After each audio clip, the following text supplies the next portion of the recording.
বাজারের অবস্থা ভোর ৬টার সময় বের হইছি, এখন বাজে ৩টে ফিরাই। টাকা আছে ৪০০, একটা ব্যাটারি চালিত গাড়ি, তার পকেটে আছে ৪০০০। একটা সরকারি কর্মচারী যে তার বেতন ৭০০০। আজিমপুরে যে ২০ তলা বিল্ডিং বানাইতেছে আপনারা তো জানেন সবাই। সরকারের বিগত দিনের যে উন্নতি আসছে শুধুমাত্র সরকারি লোকজনদেরকে নিয়ে। এমন কোনো দেশ নেই যে মাসে ১০ দিন ছুটি, শুধুমাত্র বাংলাদেশ বাদে। বাংলাদেশে আছে 10 দিন ছুটি, তাছাড়া অন্য কোনো দেশে মাসে 10 দিন ছুটি আছে? দেখেন, শনিবারের দিন স্কুল বন্ধ, তাদের তো বেতন দেওয়া হয়? বেতন দেওয়া হয় না। একটা সরকারি কর্মচারী সে ব্যাগ হাতে করে নিয়ে বাজারে যাচ্ছে, বাজারে যে ব্যাগ ভর্তি বাজার করে আসতেছে। আর আমরা বেসরকারি কর্মচারী, রিক্সাওয়ালা, ঘাট শ্রমিক, মানে বিভিন্ন সঙ্গীতের পেশার যে শ্রমিক গুণন, এই শ্রমিকরা একটা পলিথিনও বাজার করে নিয়ে বাসায় আসতে পারতেছে না। এই সরোয়াটা কি পালি? আমাদের যে বর্তমান উপদেষ্টারা আছে তারা যদি এইটা বিবেচনা না করে, তাহলে অনেক সময় দেখা যাচ্ছে যে কেউ বলতেছে ছাত্রলীগ রিক্সাওয়ালার বিরুদ্ধে, রিক্সাওয়ালার রূপে ফিরে আসতেছে। কেউ বলতেছে ছাত্রলীগ আওয়ামী লীগ রিক্সাওয়ালা হয়ে চালায় আসতেছে, কেউ ইঞ্জিন চালিত রিক্সাওয়ালা হয়ে আসতেছে। তা আওয়ামী লীগ আসবে, এটা 100% শিওর। আজ আসুক, কাল আসুক, আর 50 বছর পরে আসুক, আসবে তৎক্ষণিক। যদি এখন পর্যন্ত আওয়ামী লীগের শাসন যে পালি হচ্ছে, আপনারা দেখেন এই যে উপদেষ্টা, এই যে সরকার, এই গভর্নমেন্ট, তার থেকে কোনো অংশে কম কোনো কিছু করতেছে না। যে ছাত্রদের পাশে আমরা ছিলাম, এই সিটের ভিতরে পানির বোতল থাকতো, এত কটা ভাত 3জন ছাত্র ভাগ করে খাইছে। এই বুয়েটের ছাত্র, তারা শুধু একটু ডাইল ভর্তা, কালো জিরে ভর্তা দিয়ে। আমরা তাদের ওই দৃষ্টি দেখে এই সকল পার রিক্সাওয়ালারা তাদের পাশে ছিলাম। যুদ্ধের সময় কিরকম ভাবে পাশে ছিলাম, হয়তো আপনারা আমার ভিডিও করতেছেন, অনেক ছাত্ররাই জানে যে কিভাবে তাদেরকে নিছি। এই মোড়ের থেকে নিয়ে ওই মোড়ে 10 জন এক করতে গেলে আমাদের 10টা রিক্সাওয়ালারই একত্রই হয়েছে। আওয়ামী লীগওয়ালারা আমাদেরকে গ্যারেজের ভিতর থেকে আটকাইছে, তারপরে পার রিক্সাওয়ালারা কিন্তু আটকে রাখতে পারেনি। সে যে পালি হোক, আমরা কিন্তু চলে আসছি সাধারণ ছাত্রকে পক্ষে। এখন ছাত্ররা আমাদেরকে চেনে না, আমাদের পার রিক্সায় উঠতে চায় না। এর জবাবটা কোন সরকার দেবে?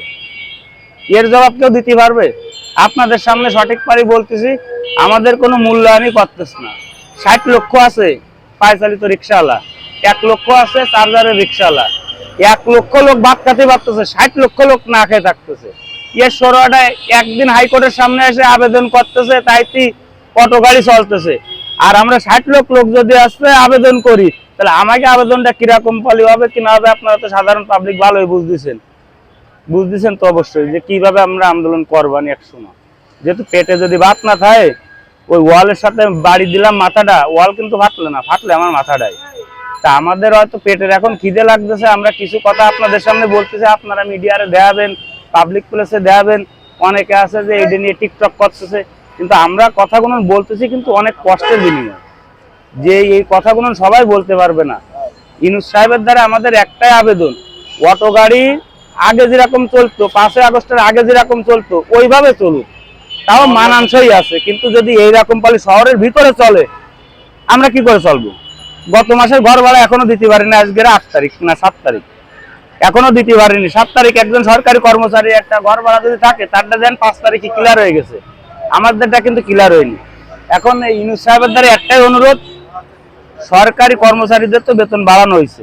প্রত্যেকটা শেখ হাসিনা যতবার নির্বাচন হয়েছে ততবারই বেতন বাড়াইছে, খালি এইবার বাড়ায়নি বিধায় সে ক্ষমতায় নেই। এইবারও যদি বাড়াতো তার এই 5 বছর ক্ষমতাও থাকতো।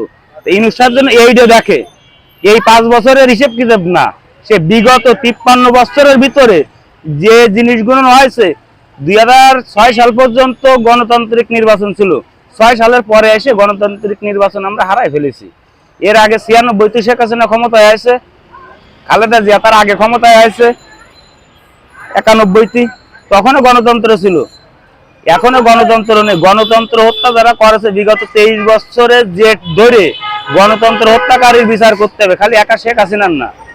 আর এই যে সরকারি কর্মচারীদের আকাশ ছোঁয়া বেতন, এই বেতন যতদিন পর্যন্ত না কমাতে পারবেন, আমাদের গরিবের এখন তো 2টো কিডনি আছে, একটা বেচে দিয়ে সামনের মাসে বেতন দিতে হবে, আর ফিরে বাড্ডায় এমনি রাস্তাতে ধরে আরেকটা খুলে নিয়ে যাবেন। কারণ একটা কিডনিতে মানুষ কতদিন বাঁচবে? আপনি রিক্সা চালাতে পারবেন না। যে বাড়িতে কিডনি নেবে ওই বাড়িতে আপনি উঁচু করতে পারবেন না, তাহলে আপনি কাজও করতে পারবেন না। বাংলাদেশের আইন কিরম হয়েছে আপনি দেন, 5 তারিখের আগে মোটর নালু 2 কোটি টাকা খরচ হয়েছে মেট্রো রেলের তলটা এই যে গাছ গুনন লাগানোর জন্য। আপনারা দেখেন ওই যে গাছ পড়তেছে, আপনারা একটু ঘুরে দেখেন ওই গাছ গুনন পড়তেছে, অথচ শেখ হাসিনা খারাপ হোক কিন্তু ওই কাজগুলো তো সে ভালো করেছিল।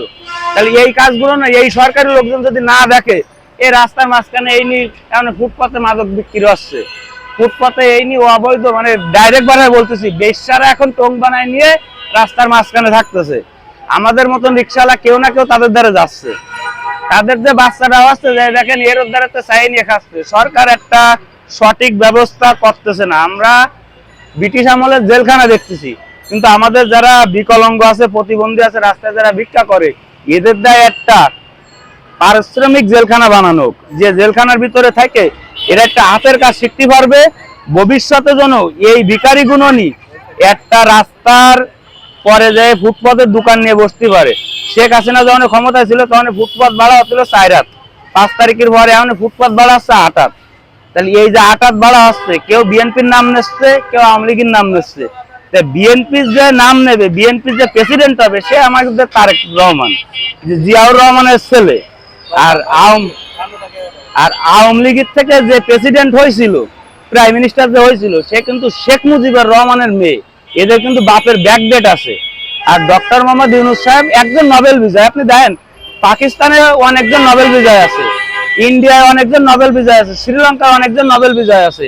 তাদেরকে কেউ কিন্তু উপদেষ্টার পদে না, মানে দেশের একজন সম্মানজনক ব্যক্তি হিসেবে, একজন ভিআইপি হিসেবে তাকে দাম দেওয়া হয়। আর আমাদের দেশে একজন বাংলাদেশের সেরা ক্রিকেটার সাকিব আল হাসান, তারে দিয়ে দিলে শেখ হাসিনা পলিটিক্সের ভিতরে মানে ব্রেন খাটায় তারে পার্লামেন্ট সদস্য করলে, সে কি পার্লামেন্ট সদস্য যোগ্য? সাকিব মানে সাকিবের মুখে যে হাজারো মানুষ জুতো মারছে একটাই কারণে, সাকিব ভালো, তার ওই কারণটার জন্য সে জুতো মারতেছে। আর এখন নোবেল বিজয় আছে, তা আমাদের বাংলাদেশে একজন নোবেল বিজয়, যার জন্য আমরা গর্ব করে বলতে পারি যে আমাদের দেশে একজন নোবেল বিজয় আছে। কিন্তু সে নোবেল বিজয়, সে তো পড়াশোনা করে নোবেল বিজয় হয়েছে। তা পড়াশোনার মারফতে কি এইটা হয় না? দেশ সংস্কার কি এই যে কয়জন উপদেষ্টারা বসে বলে ছাত্রদেরকে এখন দেওয়া দরকার ছুটি? তোমরা ছাত্ররা আন্দোলন করেছিল, সরকার হাঁটাইছো, সরকার হাঁটানোর পদক্ষেপ নিয়েছিল, তোমরা আলহামদুলিল্লাহ তোমরা বিজয় হইছো। কিন্তু তোমরা এই না যে ওই উপদেষ্টা চেয়ারে বসে বলে অমুক দল বাদ দেবে, তমুক দল বাদ দেবে, এ করবা তা করবা। তোমাদের কিন্তু এই পাওয়ার কেউ দিইনি। সাধারণ জনগণ তখন 7 কোটির সময় যদি ইয়াইয়া খান, ভুট্টো খান, আইব খানের শাসনের যদি আমরা বাঁচতে পারি, আর এখন আলহামদুলিল্লাহ 20 কোটির উপরে বাঙালি, তোমাদের হাত থেকে আমরা বাঁচতে পারবো। সঠিক আইন, বাংলাদেশের বুকে সঠিক আইন ফেলাও। বারবার হাইকোর্ট রায় বদল আসছে, সুপ্রিম কোর্টের রায় বদল আসছে। আইন কি এরকম কলা গাছের খাইনির মতন যে আজকে এই কলার খান কাটলাম, কালকে ওই কলার খান কাটপানি, আম গাছ এটা যা দিলাম, কালকে লিচু গাছ যা দিবেন? আইন কি এরকম? আইন তো যেরকম শেখ হাসিনার পকেটে ছিল, এখন দেখতেছি যে ডক্টর ইউনূসের পকেটে। এরকম করলে তো হবে না। বৈধ অবৈধ, আমি আমার বাপের অবৈধ সন্তান, এটা আমার সঠিকভাবে বলতে হবে। আমি আমার বাপের অবৈধ সন্তান, আমি আমার বাপের বৈধ সন্তান, সেটা আমার বুকে হাত দিয়ে বলতে হবে। যেরকম আমি বলতে পারি আমার বাপের নাম আব্দুল মজিদ গাজী, সকলে যদি এরকম পালি বলতে পারতো তাহলে হয়ে গেল, দেশটা হয়ে গেল না। কেউ কেউ বলতেছে ডক্টর মোহাম্মদ ইউনূস। আমারে একটা লোক বলেছিল যে শেখ হাসিনার গণভবনের থেকে কোনো সময়ের জন্য কি দেখিছো একটা জায়নামাজ নিয়ে গেছে কিনা? অথচ আমি দেখলাম একজন মৌলবী সেই জায়নামাজটা নিয়ে গেল। আর এমনে তারেক রহমান ওয়াজ করেছে, শেখ হাসিনা ওয়াজ করেছে। আমি ডক্টর মোহাম্মদ ইউনূস সাহেব নামের আগে যেহেতু মোহাম্মদ আছে, তার তো একটা ওয়াজের প্রাপ্য আছে, যেহেতু নোবেল বিজয়। তা আমি কিন্তু এই পর্যন্ত কোনো টিভিতে সার্চ দিয়ে তার ওয়াজের বিষয়টা খুঁজে পাই না। আপনাকে জানা আছে কিনা সেটা আপনারা ভালো বলতে পারেন। আচ্ছা, এই যে